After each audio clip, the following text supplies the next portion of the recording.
অনেক অনেক ইউটিউব দেখে আমি এই জিনিসটা কিন্তু ফ্লিপকার্ট থেকে অর্ডার করেছি, জানি না কেমন হবে, তো দেখা যাক। এবার আমি কিন্তু পার্সেলটা খুলে নেব। তো এই যে দেখতে পাচ্ছ, খুলে নিচ্ছি। তো খোলার পর এবার ভিতরে দেখি কি হয়। আমার তো খুব টেনশন হচ্ছে, যদি কোনো মানে যেটা অর্ডার করেছি সেটা হয় না, অন্য কোনো দিয়ে দে। এমনও তো হয় যেটা অর্ডার করা হয় সেটা কিন্তু আসে না, অন্য কিছু আসে। তো খোলার পর দেখতে পাচ্ছি যে না, যেটা খুলেছি কিন্তু সেটাই এসেছে।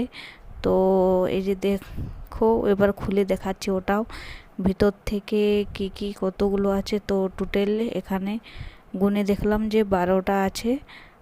আর পুরো কিন্তু আমার তো খুব পছন্দ হয়েছে। জানেন, এমনভাবে কিনলে যে এত সুন্দর আসে আমি কিন্তু কোনোদিনও ভাবিনি। তো এই যে দেখতে পাচ্ছ, এত সুন্দর এত সুন্দর কালারগুলো এসেছে। তো তোমাদের কেমন লেগেছে প্লিজ কিন্তু কমেন্ট করে জানাও। এই যে এগুলো দিয়েছে, তো কিভাবে কি বানাতে হয় আমি তো কিন্তু জানি না। এবারই তোমরা যদি জেনে থাকো প্লিজ কিন্তু কমেন্ট করে জানাও।